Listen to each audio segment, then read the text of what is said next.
Developed anything like that? We've discussed it internally, but to be honest, we haven't put pen to paper yet, but we are planning to do that. Have you ever asked EMO for an alert? Yep. And when and why?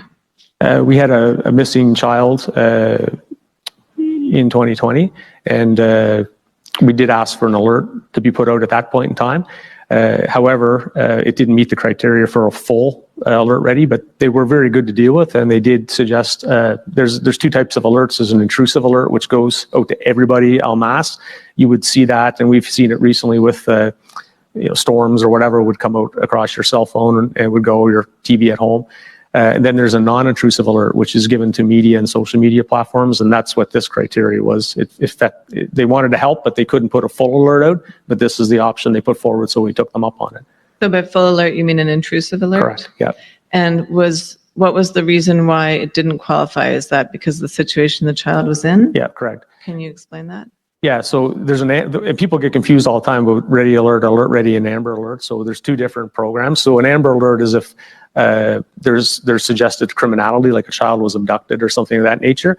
In this case, there was no suggestion of criminality. So the province said, look, we'd still like to help you. We can't put out a full amber alert for this. It doesn't meet the criteria. Really doesn't meet the alert ready full on alert, but we can do a non-intrusive alert for you. So that was something they offered and we took them up on. So that was because the child was lost as opposed to taken? Correct, yeah. Okay. And was the child found? No, not yet. If you were in a situation where you were considering requesting an alert, would you consider the impact on the 911 system? And if so, how? There was no stone left unturned. Dave McNeill is the chief of the Truro Police Department. He sat down with W5 for a wide-ranging interview about the critical hours after Dylan vanished. Why was an Amber Alert not issued when Dylan disappeared? So an Amber Alert's only reserved for when there's a confirmed criminality. There's a very strict criteria that's used in issuing an Amber Alert. So this case didn't rise to that. You're saying that there has to be proof of criminality before an Amber Alert? There has to be evidence of criminality, yeah, or an abduction or something of that nature. Amber Alerts are used for only a very small percentage of cases, and they're reserved for very specific cases. And so what's called a non-intrusive public alert was sent out by the province's EMO, the Emergency Management Office, but not until 4:32 p.m. Dylan was reported missing to police at 1:24. Why would there be a delay of more than 3 hours before the public is alerted that a 3-year-old boy is missing? Well, the public was alerted. The non-intrusive alert took some time to get out through EMO, and that's outside of our control. That's with EMO.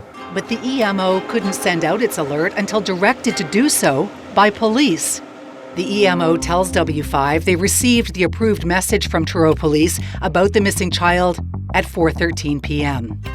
19 minutes later, at 4:32, the alert went out.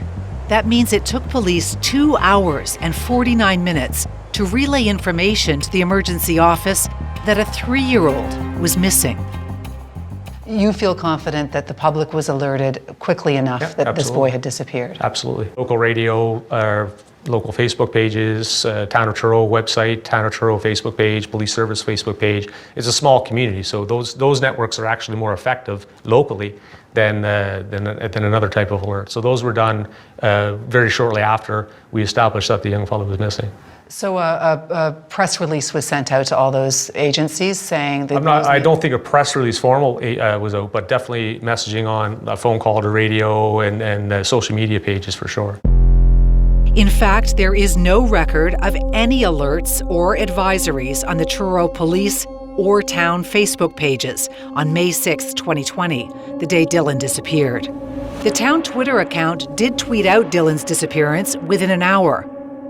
There were questions online about why a public alert wasn't being issued. Clearly, time is of the essence in a disappearance, especially of a 3-year-old. For sure. You know that there's water around there. You know that there's a busy street. That's right. Seems like there was some delay in taking this seriously. I'll be absolutely clear with you. There was no hesitation. Police were there within 5 minutes of the call. Supervisor was there within 8 to 10 minutes of the call.